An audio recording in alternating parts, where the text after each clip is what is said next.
شکر ہے بہت لوگوں نے تعزیت کی، لیکن اس موقع پر کچھ لوگوں نے بہت منفی کردار ادا کیا۔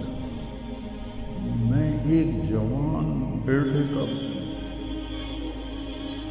کی میت اٹھا رہا ہوں اور اس کو قبر میں اتار رہا ہوں، اور سوشل میڈیا پہ کیا کیا میرے ملک کے انسانیت ہی بھول گیا ہے، اسلام کو پتہ نہیں کیا بنا دیا ہے۔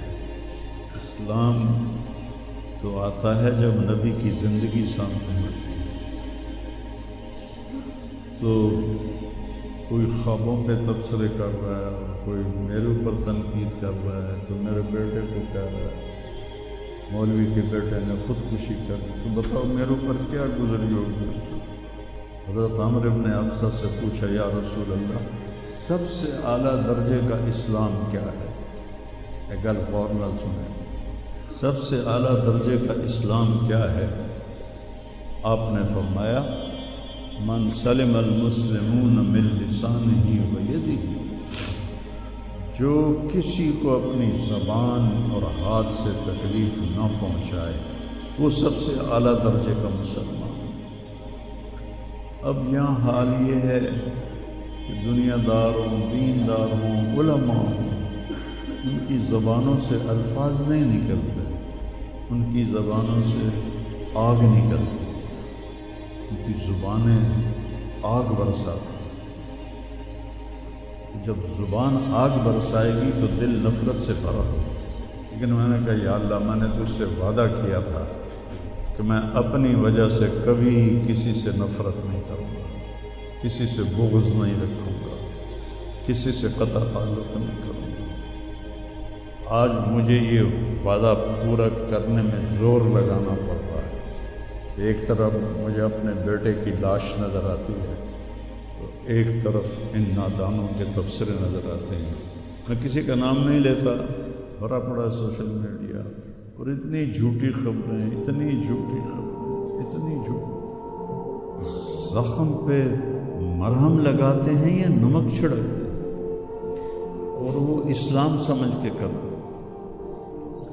میرے بیٹے کی لاش میرے سامنے ہر وقت نظر آتی رہتی ہے، اور کوئی کہہ رہا ہے خواب جھوٹا بیان کیتا سو، کوئی کہہ رہا ہے بیان کرنے والا کوئی جھوٹا ہے، کوئی کہہ رہا ہے قرآن خوانی کیوں کیتی سو، یہ تو حرام ہے، کوئی کہہ رہا ہے دعا کیوں کروائی سو۔ سارا حلال حرام ایتھے ہی رہ گیا۔ ایک زخمی باپ کے زخم پر پھنبا رکھنے کی بجائے میں نے بڑے انسان زندگی میں صدمے دیکھتا ہے، ناگواریاں دیکھتا ہے، میں نے بڑی بڑی ناگواریاں دیکھی، لیکن عاصم کی ناگواری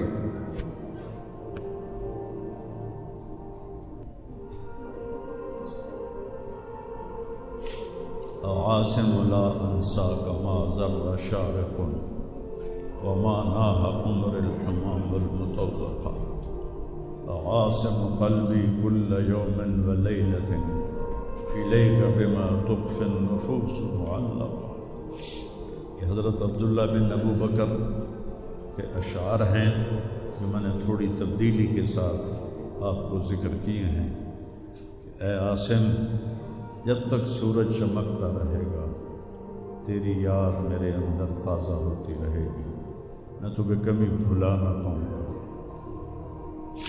اے عاصم، دن ہو یا رات ہو، تیری یادوں سے میرا بسیرا ہو رہا ہے، میرا دل تجھ میں دن میں بھی اٹکا ہوا ہے، رات کو بھی اٹکا ہوا ہے۔ یہ اس وقت میری حالت ہے، تو میں اس کانپتے ہاتھ کو دیکھتا ہوں، پھر یہ شعر پڑھتا ہوں، ترکت اباک مرعشۃ یدا، تو نے کس حال میں باپ کو چھوڑا کہ اس کے ہاتھ کانپ رہے ہیں، وَأُمُّكَ لَا تُسِيغُ لَهَا شَرَابًا، اور تیری ماں کا سینہ اتنا گھٹ گیا ہے کہ اس کے اندر پانی بھی نہیں جا رہا، جو سب سے آسانی سے چلا جاتا ہے۔ یہ کیفیت ہو ماں باپ کی، اور کوئی مولانا اٹھ کے تبصرے کر رہا ہو کوئی مفکر اٹھ کے تبصرے کر رہا ہو، بتاؤ میرے پر کیا گزری ہو؟ اس لیے میرے نبی نے فرمایا کہ زبان کو روکنا ساری شریعت کا خلاصہ ہے۔ دین بیان کرتے ہوئے جن کی زبانیں زہر بن جائیں اور شعلے برسائیں، ان کو بھگتنا پڑے گا آخرت میں۔ میں نے اپنا حصہ معاف کر دیا، میں نہیں چاہتا کہ یا اللہ میں نہیں چاہتا میری توبہ کہ میری وجہ سے تیرے محبوب کے کسی امتی پر کوئی تکلیف آئے، میں نے سب معاف کر دیا۔ لیکن اللہ کا نظام تو چلتا ہے، اور صرف لائک لینے کے لیے جھوٹی خبر، چند پیسے اکٹھے کرنے کے لیے وہ یہ نہیں جانتے کہ ایک باپ کا زخمی جگر اور کتنے زخم گہرے ہو جائیں گے تمہارے چند پیسوں کے لالچ میں۔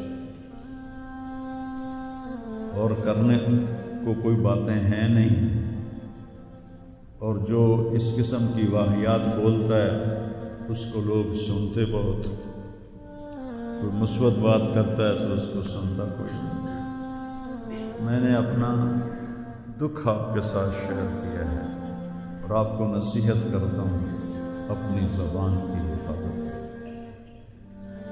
میرے نبی نے کبھی ممبر پہ کھڑے ہو کر کسی کو برا بھلا نہیں کہا، عبداللہ بن ابی کو بھی برا بھلا نہیں کہا، مجلس میں بیٹھ کر کسی کو برا نہیں کہا، اور تو یہ کرتا ہے، مرتے دم تک آپ نے یہ کسی کو نہیں کہا۔ کسی کی کمی بھی دیکھی تو نظریں جھکا لیں، اس کی کمی کو اچھالا نہیں۔ ہمارے ہاں، ہمارے خطیبوں کے ہاں یہ دین بن چکا ہے کہ ان کے سامنے میرے نبی کی سیرت نہیں ہے، تو میں آپ کے سامنے ہاتھ جوڑتا ہوں، ویسے بھی کسی کو اپنی زبان سے دکھ نہ دیا کرو۔ چہ جائے کہ ایک جوان بیٹے کی موت کا غم لیے ایک زندہ لاش پھر رہی ہو اور اس کو پتھر مارے جائیں اور اس پر اپنے غصے کو نکالا جائے، بڑے دکھ کی بات ہے، بڑے درد کی بات ہے۔ یہ ہماری قوم کی گراوٹ کی انتہا ہے، گراوٹ کی میں تو اس وقت پاگل تھا، جہاں سے مجھے کسی نے جھوٹا خواب بھی سنایا تو میں نے تسلی لی کہ شکر ہے میرا بیٹا، جوان بیٹے کو اللہ نہ تنو اٹھاون دے ویلا بھی کھاوے، اللہ تنو اٹھاون دا ویلا نہ بھی کھاوے۔ تو جو تار سے نکلی ہے وہ تم سب نے سنی ہے، جو ساز پہ بھی گزری ہے وہ کس دل کو پتا ہے۔ یہ تو وہی جانتا ہے جس پہ یہ صدمہ گزرتا ہے، وہی جانتا ہے جس کا جگر ٹوٹے ٹوٹے ہوتا ہے، اوروں کو کیا پتا۔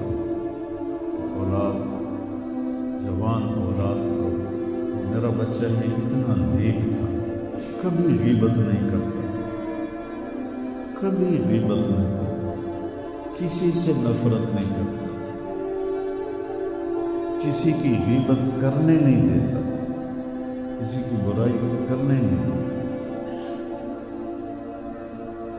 اس کی آپ بات سنیں کہ یا اللہ جن جن لوگوں نے پاکستان کو لوٹا ہے اس میں جتنا میرا حصہ لوٹا ہے میں نے سب کو معاف کیا۔ ایسے اخلاق والا بچہ میرا مر جائے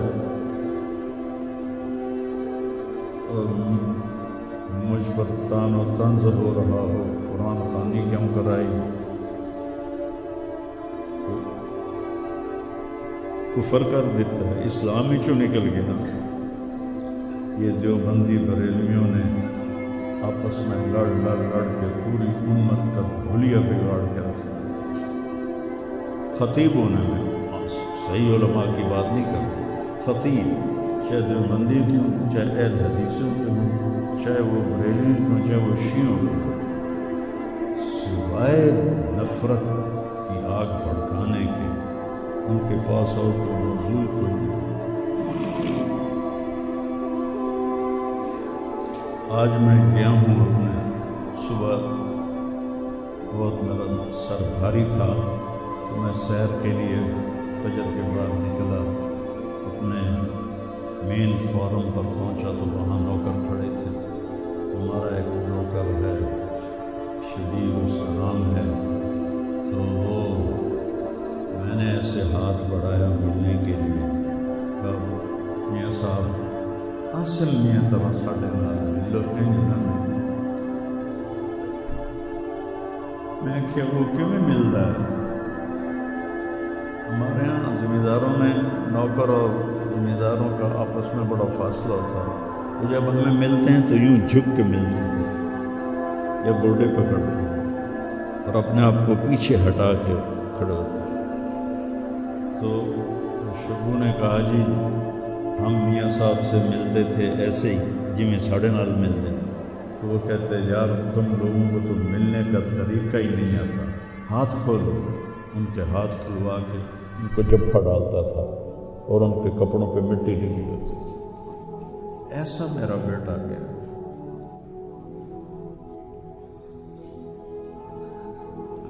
نوکر کے منہ سے نوالا نکال کے اپنے منہ میں ڈال کے کھا لیتا تھا۔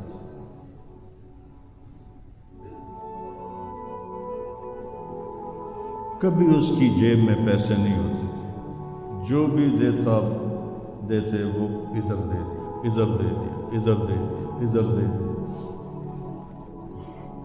نئی گاڑی میں کوئی غریب آدمی کو بٹھاتا نہیں ہے، وہ نئی فارچون میں وہ پاگل کو بٹھاتا تھا۔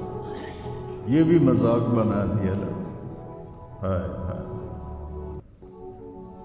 بڑے دل ہی تو ہے نہ سنگ و خشت، درد سے بھرنا آئے کیوں، اور تم مجھے اور رلا رہے ہو۔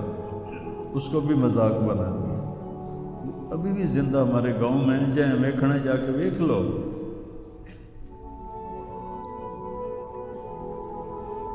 اور اس نے کہا کہ میرے رب نے میری بخشش کر دی اس ملنگ کی خدمت کی وجہ سے۔ جیسے پاگل دے کپڑے وٹامنا، نامامنا، وہ دے وال کٹامنا، وہ دے نو کٹامنا۔ ایک زمیندار دے بیٹے دا اے کوئی سوکھا کام، وہ دے ماں پیو نان کرنا۔ اتنا غریبوں سے اس کو پیار تھا اور سخاوت کوٹ کوٹ کے بھری تھی، اور نوکروں کو بھی بھائی کہہ کر بلاتے تھے۔ ہم لوگ بلاتے اوئے ایدے آ، ہمارے جو ہم نے اپنے والدین کو دیکھا، چاچے تائے بابے دیکھا، اوئے برا کہتا بھائی ادھر آئیے۔ یہ وجہ ہیرا بندے دا کھڑی جائے تو دا کیا بس شرم ہی نہیں ہوتی لوگ کم بختاں چار ٹکے یا سستی شہرت لین واسطے